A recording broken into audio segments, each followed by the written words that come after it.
Yo, what's going on, everybody? Welcome back for another watch list, this time for Monday, December 16th. I can go over a few trade reviews from Friday. Nice and simple day, and then we'll go over a couple watches for tomorrow and the week ahead. And any questions that pop up, we'll get through those and we will head on out. So we left off on the watch list of Thursday going into Friday, where we were talking about Lace, this A plus daily setup for me, and then they put out an offering after 8 p.m. and priced it at 130. Now they're limited to about 18 million over a 12-month period based on their highest close of their MVPHS. So 130, given that it's up from 40 cents, they offered 10 million out of like a possible 18 to 20 million that they could have done off their F3. So it didn't seem like a super bearish thing to me. So these pops here off the open, sometimes I like a short versus the prior day's close, which was sitting right around 183 at that point. But given that the fundamentals changed in between when the technical setup was setting up, I chose to avoid this one on the short side, and turned out to be a good idea. Now we have this technical setup that you have shorts in, and then you have this fundamental setup that shorts are in with the offering.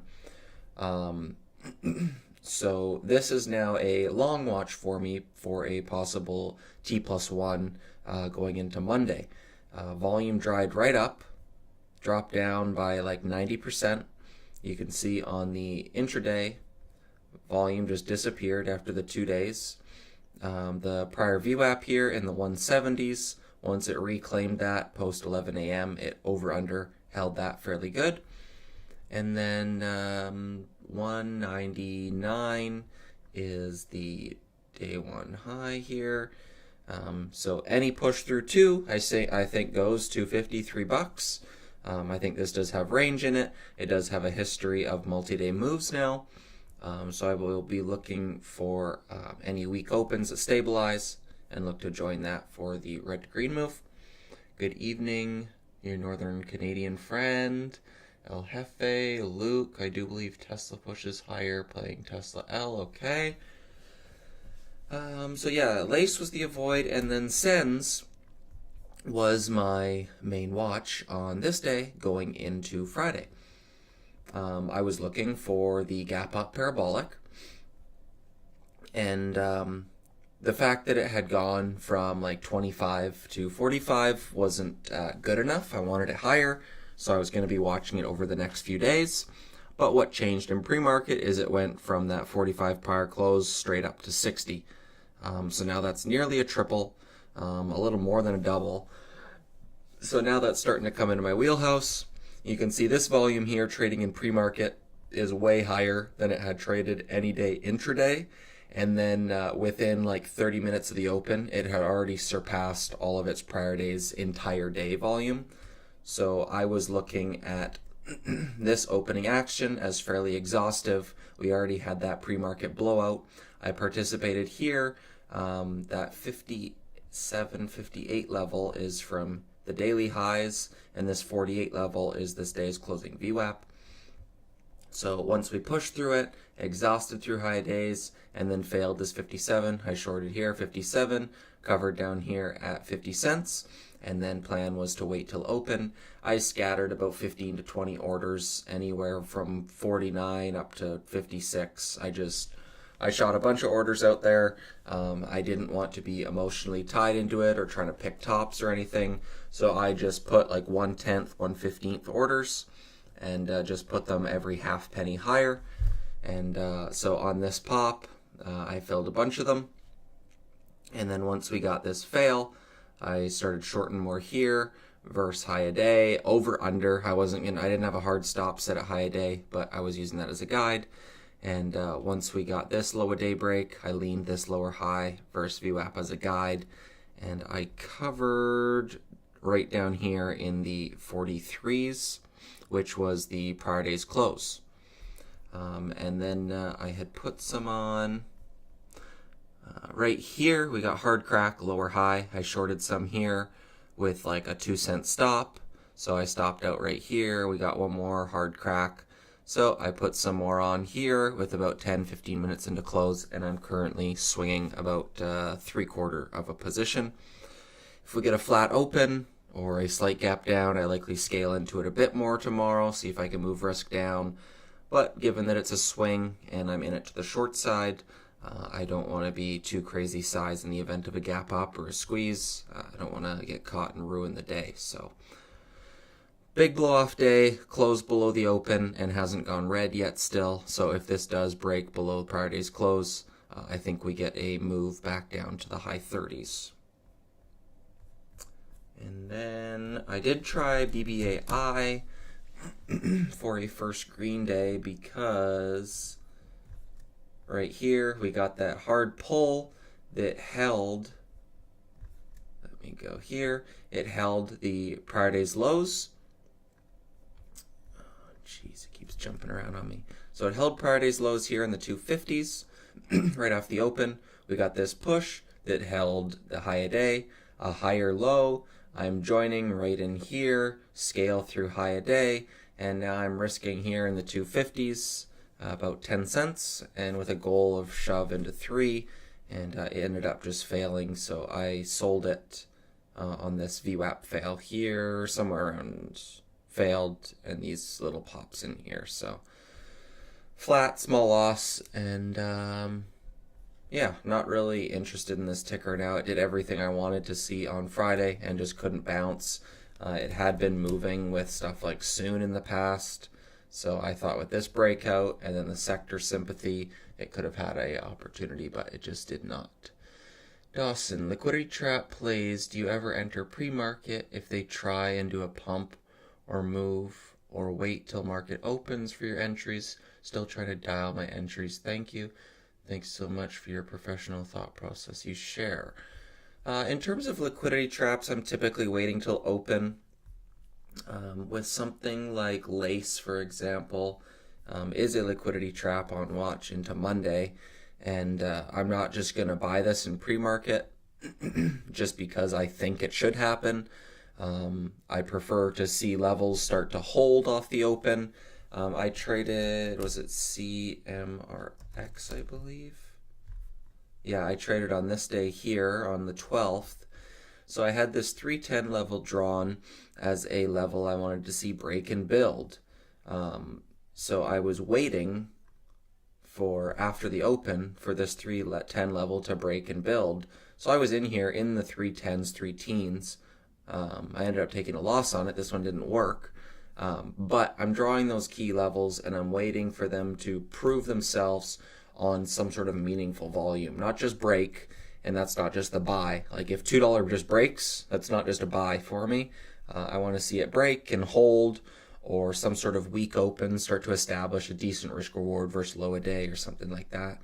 But no, I'm not just buying like morning spikes in pre-market because they put out a PR. Those are typically ones I miss that run in pre-market. Because I think it more traps longs that are chasing them and then actually has edge to the short side.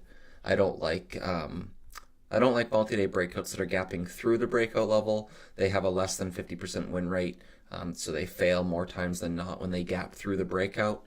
So if I'm looking to get long, I don't want to be buying stocks that have already pushed pre-market and made that move I was looking for.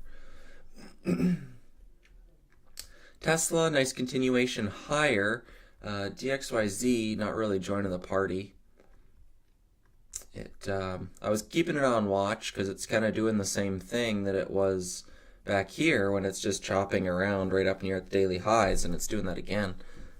So this would be one that you need to see 75 break and then start to consolidate over it and re-break out.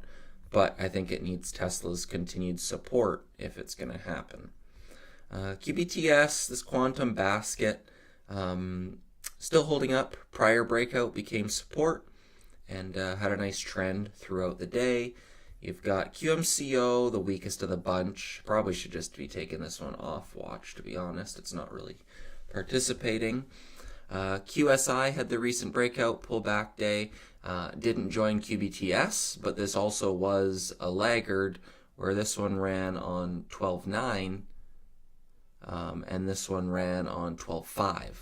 So QSI and RGTI are a couple of the laggards. Qubit and QBTS more direct sympathies.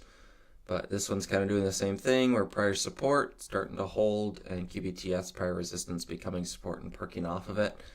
So I'm not looking to anticipate.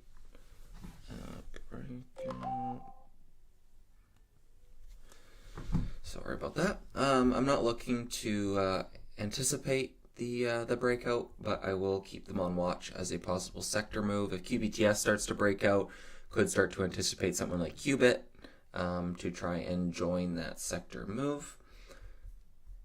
CDIO, I'm just keeping on watch because it is a recent runner. I was looking for a fade lower before buying a backside bounce, but it pushed and had its little bounce there on Friday that I wasn't really interested in trading. So if this were to roll over from here, have this hard crack, lower high, and break below $1, I think you get a big picture fader back down in this liquidity pocket. But otherwise, let $1 hold and see if we get that 180s, $2 break down the line. But no plan right now. It's trading in a range. Let it do its thing. Lace, we already went over that one. Sens, already went over that one. Soon, big breakout. And there's a lot of people long this breakout. A lot of chatter on Twitter and in chat rooms and whatnot. So far it is gapping up after hours, I believe. This little pullback brought it back flat.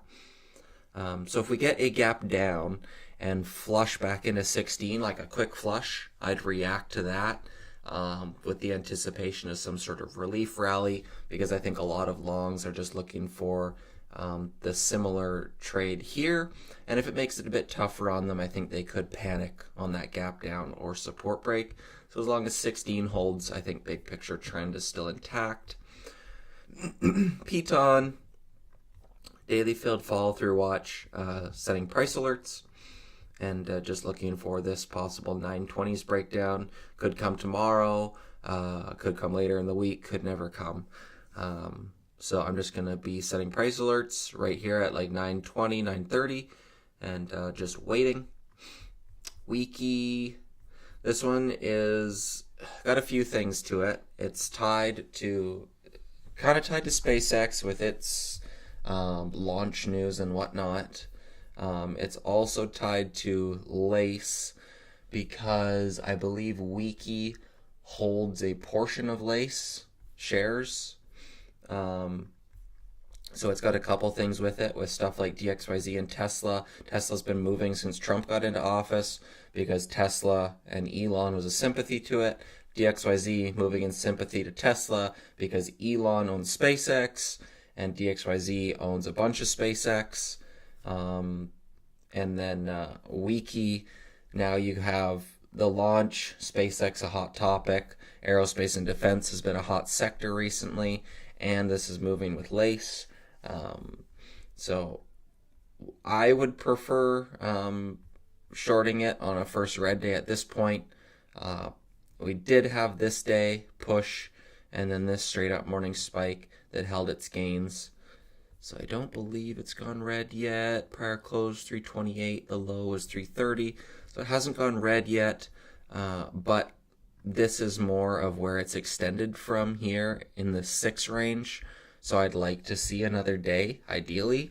And if Lace can pull off a T+1 tomorrow, then I think that does favor another move there in Wiki, which I would prefer for my first red day.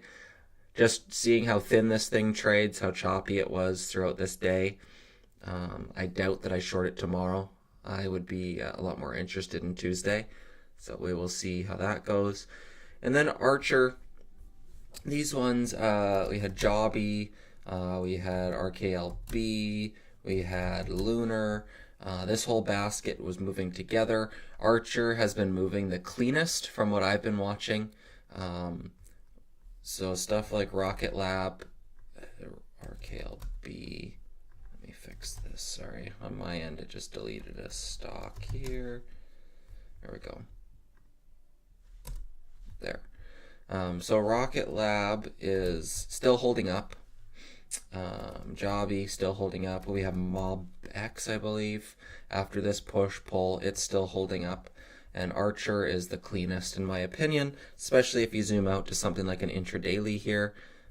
We've got multiple tests of this 840, 850 looking left spot, prior resistance, prior support, prior resistance, prior resistance, prior resistance. So if this starts to break over 850 and start to act as a base, then I think we're in shooting distance of highs. That would definitely be a watch for me, similar to soon, right through here. Once it starts to break and build through 16, then that breakout is on watch. So I'd be looking for something similar to that as long as the rest of the sector stays strong.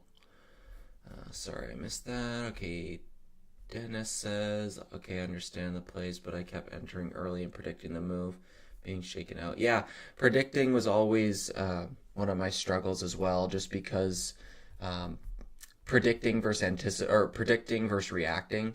When you're anticipating the move, it's like you're 50-50. Like it's a guess of which way it's going to go, and sometimes it's skewed in the negative direction, sometimes it's slightly skewed in the positive direction. But when you're predicting a move, I'd say it usually favors a slightly sub 50% idea, because you're just looking whether to buy or not, and whether it's going to go up or not. It's a binary thought. So when you're predicting moves, instead of waiting for levels to break and prove, then you're reacting to now these levels starting to prove themselves, and you're now being proven right in your thesis, and starts to skew your idea to a positive EV and positive win rate. If I just buy Lace tomorrow pre-market because I think it should go higher, there's nothing saying it has to go higher on Monday. It could just as likely fail. It's got resistance right overhead. So until it starts to break and prove over that resistance level, then there's no reason to be in it. So once you're trying to, anticipate tops or anticipate bottoms, and this should be the bottom, this should be the bottom, it's gone too much, then that's when you start chasing your tail a little bit, and it catches up. So yeah, that's my watch list for Monday. We will wrap it up there. Anyone else who tunes in later, I will leave the recording up. Thank you guys for tuning in, and I will see you tomorrow evening for another watch list. Peace.